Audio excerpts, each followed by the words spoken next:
In this 444, I'm going to share 4 ideas that can help set you up for success. Behaviour. Performance is a behaviour, not an outcome. What does that mean? It means that focusing on the outcome is a waste of time. The only thing we can control are our behaviours in each and every moment. And remember, how we do anything is how we do everything.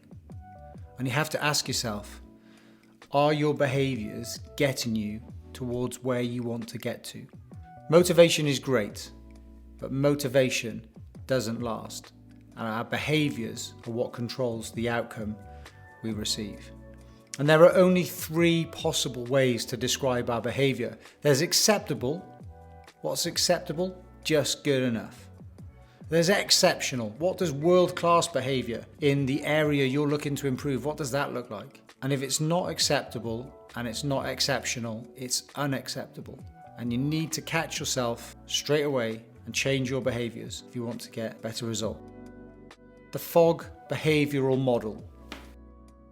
In his book, Tiny Habits, Small Changes That Change Everything, Stanford professor describes the FOGG behavioural model. Behaviour happens when 3 things come together at the same time: motivation, ability, and a prompt. You can visualise this model in 2 dimensions. Along this vertical axis is the level of motivation for a behaviour, and it can range anywhere from high to low. Along the horizontal axis is the ability to do a behaviour. It's also a continuum. On the right is high ability, and I'll label that side as easy to do.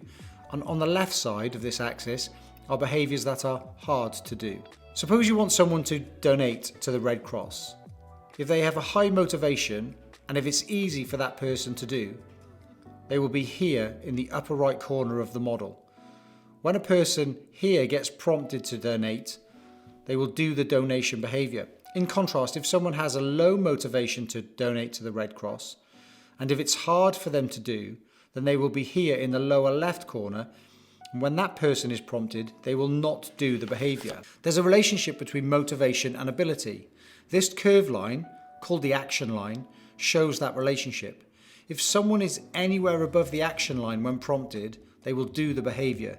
In this case, they will donate to the Red Cross. However, if they are below the action line when prompted, they won't do the behaviour. If someone is below the action line, we need to get them above it for the prompt to instigate the behaviour.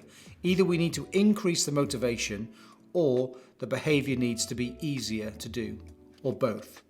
This model applies to all types of human behaviour.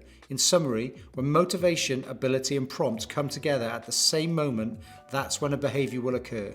If any of the 3 elements are missing, the behaviour won't happen.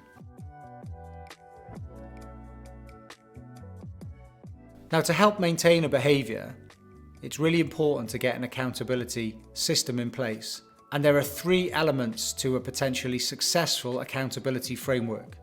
And I use the acronym P for this, P-E-E. P is for partner. Go on a journey with somebody else who's looking to achieve the same thing. You can motivate each other to keep going and foster good behaviours.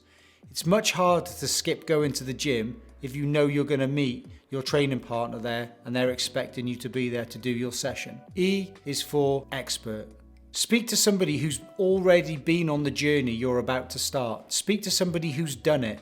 They have experience. Speak to them about their pitfalls. What did they learn?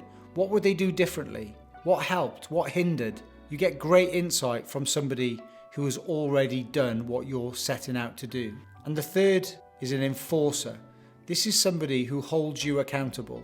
It shouldn't be a family member because that doesn't end well, but it's somebody who will ask you the difficult questions about, did you do the behaviour that you said you were going to do? And having an enforcer can be really good. If you don't have an enforcer, you can engage one without them really knowing by just telling them what you're planning to do, and just say to them, would it be okay if I sent you a text message or a WhatsApp message when I've done it, just to make me feel better?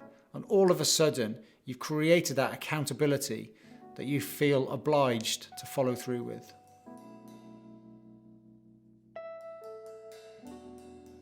And the fourth area that can set you up for success is failure. Failure shouldn't be feared. I've done a video about failure, link up there. Failure is our way of learning. It's a way of us finding out what doesn't work, making a better path through the universe. And remember, Kobe Bryant said when he was very young that it's only a failure if you give up. If something happens on Monday and you try again on Tuesday, it wasn't a failure. You just found one way that didn't work. If you go again on Tuesday, it's not a failure. It's just part of the learning process. Trial, improve. Trial, improve. And that's how we go through life. So those are our 4 tips that can help set you up for success. I hope you found them useful. Now we're looking to grow this channel. So if you like this video, and let's face it, you've made it this far, you might as well hit the like button. So YouTube can help more people like you find our content and subscribe so you don't miss out on our next video. Thanks for watching. I'll see you in the next one.